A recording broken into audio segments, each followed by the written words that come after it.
High বন্ধুরা, কেমন আছেন? আশা করি ভালো আছেন। আমিও খুব ভালো আছি। আজকে আমি করতে চলেছি অল্প মশলায় আলু দিয়ে চিকেন কষা।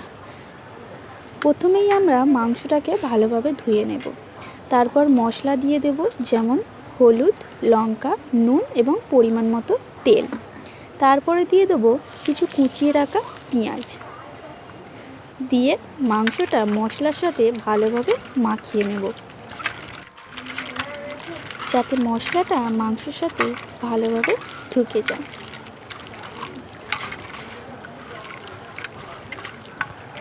মাংসটা মশলার সাথে যত ভালোভাবে মাখাবেন, ততই মাংসের টেস্ট দ্বিগুণ বেড়ে যাবে।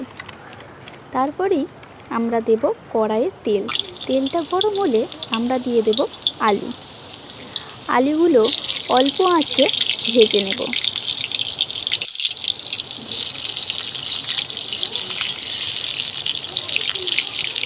এই কম মশলাযুক্ত চিকেন কষাটা এতই টেস্টি হয় যে কি বলবো। গরম ভাতের সাথে খেতে দুর্দান্ত লাগে।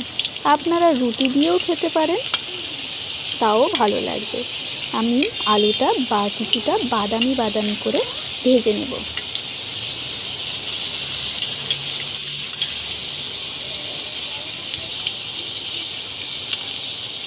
আপনারা দেখতেই পাচ্ছেন আলুগুলো খুব ভালোভাবে ভাজা হয়ে গেছে। তারপরেই আমরা আলুগুলো তুলে নেব একটি পাত্রে। তারপরে কড়াইয়ে দিয়ে দেবো অল্প একটু চিনি। তারপরে দেব একটা শুকনো লঙ্কা এবং দেব একটা তেজপাতা আর একটু গোটা জিরে।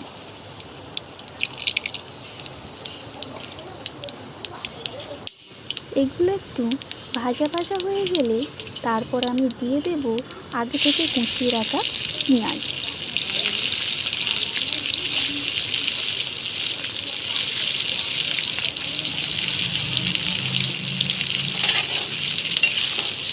আগে থেকে কুচিয়ে রাখা পেঁয়াজটা দিয়ে আমি ভাজবো।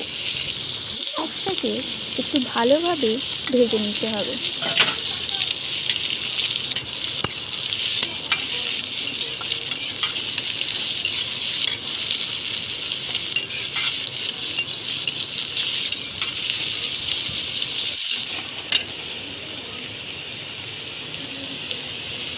পেঁয়াজটা ভালোভাবে বাদামি বাদামি হয়ে ভাজা হয়ে গেছে।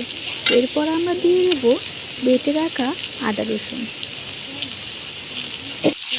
আদা রসুনের কাঁচা গন্ধটা যতক্ষণ না যাচ্ছে, ততক্ষণ অবধি পেঁয়াজের সাথে আদা রসুনটা একটু ভেজে নেব।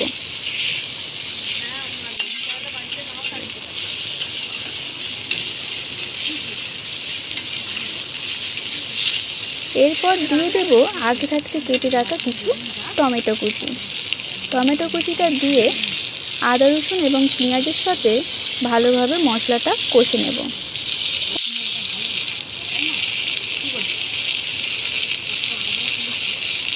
বন্ধুরা, এরপর কড়াইয়ে আমি আরও কিছু একটু কাঁচা সরষের তেল দিয়ে আদা রসুন এবং পেঁয়াজ ও টমেটোকে ভালোভাবে ভেজে নেব।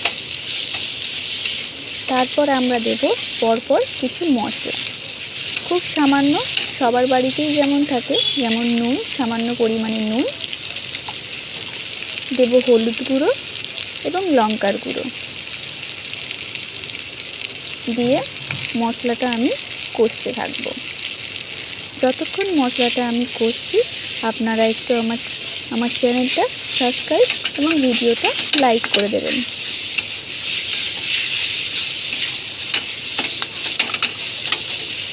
মশলাটা আমার প্রায় কষা হয়েই এসেছে।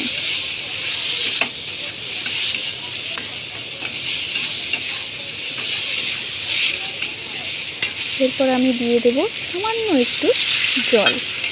তারপর আমি মশলাটা আরেকটু কষে নেব। আপনারা দেখতেই পাচ্ছেন মশলা থেকে একটু তেল ছেড়ে দিয়েছে। তারপরে আমরা এতে দিয়ে দেব একটু চিকেন মশলা। আপনারা দিতেও পারেন, আবার নাও দিতে পারেন, তাই তো। তারপর আমি দিয়ে দেব আগে থাকতে ম্যারিনেট করা চিকেনটা। চিকেনটা দিয়ে মশলাটার সাথে ভালোভাবে কষে নেব। তাই তো চিকেনটা আপনারা যত ভালো করে কষবেন টেস্ট তত হবে। এই রান্নাটা খুবই সহজ, আপনারা একবার বাড়িতে ট্রাই করবেন এবং খেয়ে আমাকে জানাবেন। আপনারা দেখেছিলেন আগে আমি চিকেনে অল্প একটু জল দিয়েছিলাম, ওই জলেই আমি পুরো চিকেনটা করব, এর মধ্যেখানে কোনো জল দেব না। তারপর চিকেনটা আমি 3 থেকে 4 মিনিট ঢাকা দিয়ে রেখে দেব। রেখে দেওয়ার পর 3 থেকে 4 মিনিট পর আবার খুলে একটু নেড়ে নেব। আরেকবার আমি চিকেনটা চাপা দিয়ে দেব। এভাবেই চাপা দিয়ে দিয়ে আমি চিকেনটা ভালোভাবে কষে নেব। তারপরে আবার কিছুক্ষণ পর ঢাকনাটা খুলে আরেকটু চিকেনটা নেড়ে নেব। আপনারা দেখতেই পাচ্ছেন চিকেনটা থেকে আস্তে আস্তে কীভাবে তেল ছেড়ে দিচ্ছে।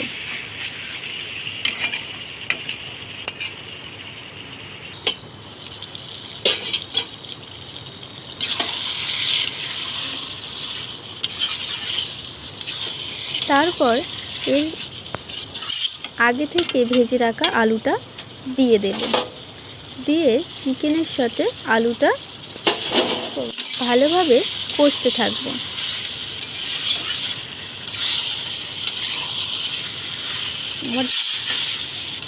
আবারও আমি 2-3 মিনিট চিকেনটা ঢাকা দিয়ে কষে নেব। দেখছেন বন্ধুরা কিভাবে চিকেন থেকে কতটা পরিমাণে তেল ছেড়েছে।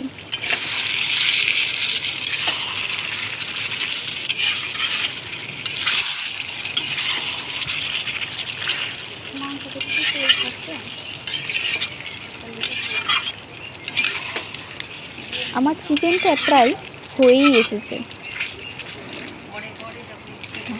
আবার আমি চিকেনটা কিছুক্ষণ ঢাকা দিয়ে রেখে দিয়েছিলাম। দেখতেই পাচ্ছেন কত সুন্দর দেখতে হয়েছে। এটি গরম ভাতের সাথে খেলে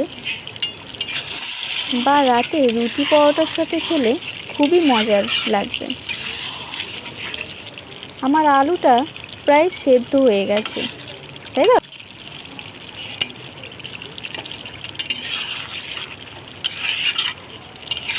এরপর আমি দিয়ে দেবো একটু গরম মশলা। আমরা সবাই জানি মাটনে গরম মশলা দিলে তরকারির স্বাদটা একটু বেড়ে যায়। আমার রান্নাটা এখন পুরোপুরি কমপ্লিট। এখন আমি একটি পাত্রে চিকেনটা ঢেলে নেব। চিকেন কষাটা দেখতেও যেমন সুন্দর লাগছে, খেতেও সুন্দর লাগবে। আপনারা অবশ্যই একবার ঘরে ট্রাই করে খেয়ে দেখবেন।